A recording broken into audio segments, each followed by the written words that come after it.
Hello everyone, a very good evening to all of you. My name is Shampi Jhunjhunwala and welcome to ambitiousbaba.com. आज हम आपके साथ हमारे video का एक स्पेशल एडिशन लेके आए हैं because we have come across a very interesting news जो आज ही हमें मिली कि इजराइल के जो रक्षा मंत्री हैं नफत अली बेनेट ने ये कहा है that we have made a significant breakthrough in developing antibody against corona virus. तो चलिए इस न्यूज़ के बारे में और भी जानते हैं और इससे रिलेटेड कुछ तथ्य फैक्ट्स जानते हैं। जैसा कि आप सभी जानते हैं कि पूरी दुनिया एक कोविड-19 और या फिर कोरोना वायरस के नाम से जो बीमारी प्रसिद्ध है उससे परेशान है। इस बीमारी ने पूरी दुनिया में हाहाकार मचा दिया है जिससे ऑलमोस्ट पूरी वर्ल्ड की इकोनॉमी क्रिपल हो चुकी है। हमारा हेल्थ केयर ऑलमोस्ट पैरालाइज्ड हो चुका है। ये बीमारी लास्ट ईयर 2019 में दिसंबर में वुहान में पाई गई थी। सबसे पहले इसे वुहान में जांचा गया था और उसके बाद थ्रू ह्यूमन ट्रांसमिशन ये अलग अलग प्रोविंस, अलग अलग क्षेत्र और देशों में फैलती चली गई। अभी तक का आंकड़ा माने तो आज तक 36 लाख लोगों को इस बीमारी ने अकेले ने प्रभावित कर लिया है, जिसमें तकरीबन 2,60,000 लोगों की मौत हो गई है, जिसमें लीड करती है USA with the maximum number of deaths. तकरीबन 70,000 लोग मारे जा चुके हैं, फॉलोड बाय यूरोप। उसके अगले में आता है यूरोप जिसमें भी काफ़ी लोग मारे जा चुके हैं। अगर आप कैलकुलेट करें and the good news is कि 12 लाख लोगों की रिकवरी हो गई है। बट तो ये आप सोचे होंगे कि अगर आप कैलकुलेट करें इसका डेथ रेट तो ये ज़्यादा नहीं है, बट प्रॉब्लम ये है कि ये बीमारी दुनिया के लिए नहीं है, इसीलिए आज तक इसकी कोई वैक्सीन या दवा नहीं निकली है, which is a major cause of concern for the world. तो चलिए जानते हैं इसके बीच में इजराइल से जो बड़ा खुलासा हुआ है वो क्या है। Israel's defense minister Nafat Ali Bennett has said that scientists at the country's main biological research institute, that is the IIBR, has made a significant breakthrough in developing an antibody to the novel coronavirus as the researchers wrapped up the development phase and moved to the patent and mass produce of the potential treatment। ये उनका मानना है।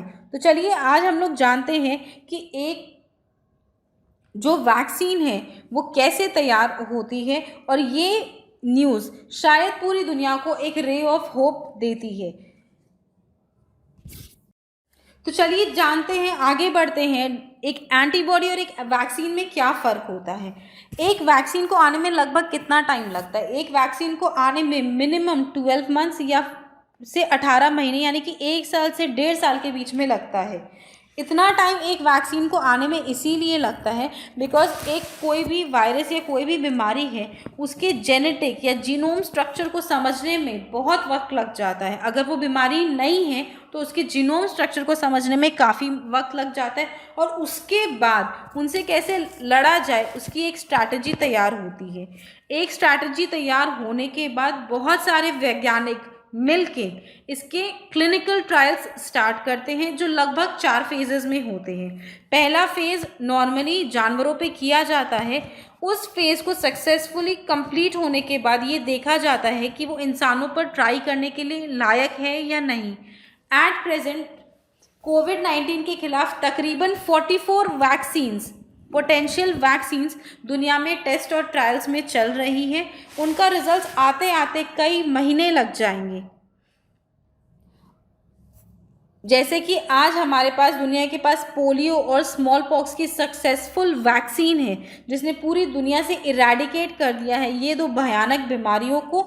इसीलिए कोविड-19 की vaccine आने में कम से कम 12 से 18 महीने का समय लग सकता है।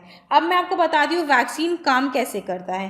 वैक्सीन हमारे बॉडी में या तो इंजेक्ट किया जाता है या ड्रॉप के थ्रू दिया जाता है और उसके बाद वो हमारी बॉडी की जो इम्यून सिस्टम है उसके साथ मिलकर एक स्ट्रॉन्गर इम्यूनिटी तैयार करती है जो वो वायरस के साथ लड़ने में सक्षम है। So this is how a vaccine works. ये इतनी बार ट्रायल हो चुके होते हैं लोगों पे कि इनके नॉर्मली कोई भी साइड इफ़ेक्ट्स नहीं हैं और ये काफ़ी कम एक्सपेंसिव होती है एक एंटीबॉडी से। तो चलिए जानते हैं अब जो इजराइल ने एंटीबॉडी रेडी की है उसके बारे में।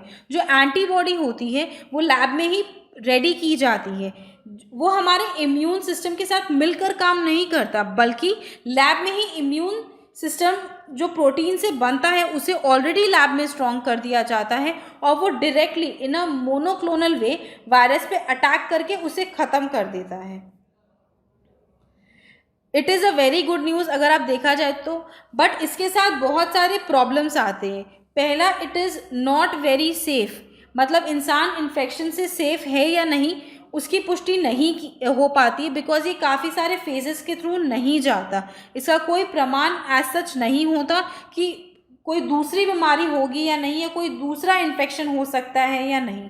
Plus it is pretty expensive, जैसे वैक्सीन थोड़े सस्ते पड़ते हैं, this is very expensive because इसमें लैब में ही तकरीबन सारा काम कर दिया जाता है। तो जो यहाँ पर जो जेरूसलम यानी कि इज़राइल जो दावा कर रहा है कि उन्होंने एक पोटेंशियल एंटीबॉडी तैयार कर ली है, तो इसके बहुत सारे फ़ायदे तो है ह्यूमन रेस को, लेकिन इसके साथ बहुत सारी प्रॉब्लम्स ये भी है कि अभी वो उसके 4th फेज़ में है। अब वो उसके पेटेंट्स लेने जाएंगे और उसके बाद वो कंपनीज़ के साथ टाई अप्स करेंगे जो इनका मास प्रोडक्शन करेगी, और ये कमर्शियली कब तक अवेलेबल होंगे ये कोई भी नहीं जानता। तो चलिए जानते हैं उस इंस्टीट्यूट के बारे में, यानी कि IIBR के बारे में, जिसने ये ब्रेक थ्रू किया है।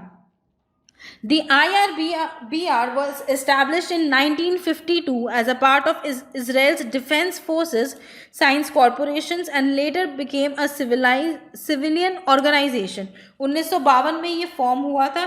It is technically under the supervision of the Prime Minister's office but is in close communication with the Defense Ministry. लगभग जो IIBR के वैज्ञानिक हैं वो प्रधानमंत्री बेंजामिन नेतन्याहू को रिपोर्ट करते हैं। जब क्राइसिस होती है या ऐसी इमरजेंसी सिचुएशंस होती है तो IIBR सरकारी ऑर्गेनाइजेशंस के साथ मिलकर काम करती है। तो चलिए जानते हैं मोर अबाउट IIBR।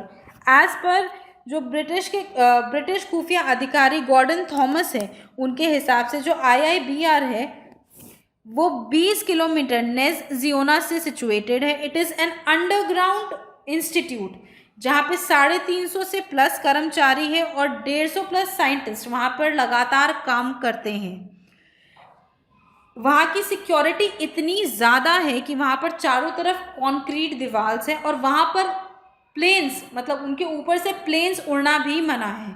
वहाँ पर सेंसर्स लगे हुए हैं और वहाँ पर रेगुलरली जो वैज्ञानिक हैं उनका रेटिना चेक होता है और उन्हें डेली एक नया कोड मिलता है जिसके बिना वो अंदर नहीं जा सकते।